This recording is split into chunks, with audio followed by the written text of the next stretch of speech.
Common आइन effect एक ऐसा इफेक्ट है जिसमें कुछ ऐसे सॉल्ट्स होते हैं जो कि स्पेरिंगली सॉल्युबल होते हैं, वो जल्दी से हल नहीं होते या कम हल होते हैं। सर हम उनकी जो सॉल्युबिलिटी है वो कम कर सकते हैं ऐसे सॉल्ट को यूज करके जो कि हाईली सॉल्युबल सॉल्ट है।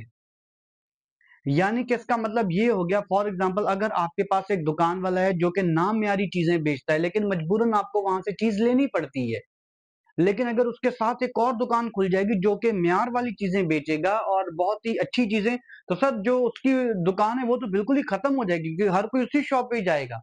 तो ठीक इसी तरीके से फॉर एग्जांपल हम यहाँ पे एक एग्जांपल लेते हैं, सिल्वर क्लोराइड।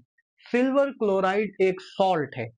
सिल्वर क्लोराइड जो सॉल्ट है वो स्पेरिंगली सॉल्युबल है, वो मुकम्मल तौर पर सॉल्व नहीं होता। अगर हम क्या करें, अगर हम सिल्वर क्लोराइड में अगर हम हाइड्रोक्लोरिक एसिड या NaCl डाल देते हैं तो सर आप देखें सिल्वर क्लोराइड के पास भी क्लोराइन आइन है और सोडियम के पास भी क्लोरीन आइन है, इसके साथ इसके अंदर प्रिसिपिटेशन हो जाएगी और वो बिल्कुल भी सॉल्व नहीं होगा। तो सर यही कॉमन आइन इफेक्ट कह रहा है कि जो सॉल्ट थोड़ा बहुत क्या होता है हल होता है, अब वो थोड़ा बहुत भी हल नहीं हो पाएगा क्योंकि आपने ऐसा सॉल्ट इस्तेमाल कर लिया। सर इसकी एक कितनी अच्छी एप्लीकेशन है, खासकर जो ट्रॉपिकल रीजन में।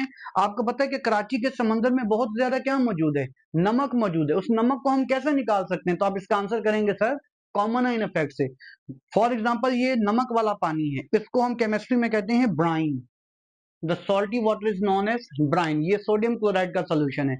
अब आप क्या करेंगे, अगर हम इसके अंदर नजियोला, इसके अंदर हम हाइड्रोक्लोरिक एसिड डालते हैं। हाइड्रोक्लोरिक एसिड आपको पता है एक बहुत ही तेज तेजाब है।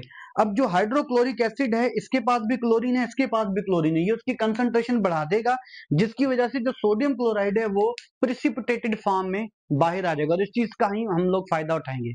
अक्सर आपकी CSS में इस लेवल पे एवरीडे साइंस में सवाल आता है कि हमारे जो वॉश बेसन होते हैं वो अक्सर क्यों चौक हो जाते हैं, क्योंकि सर हम जो साबुन यूज कर रहे हैं या जो हम शैम्पू इस्तेमाल कर रहे हैं या बर्तन धोने वाला साबुन, उसके साथ अंदर बहुत सारे साल्ट होते हैं उनके, क्योंकि वो भी सॉल्ट्स के ही बने होते हैं। तो वो सॉल्ट्स भी अंदर जाके पाइपलाइन में क्या हो जाते हैं, प्रिसिपिटेट हो जाते हैं।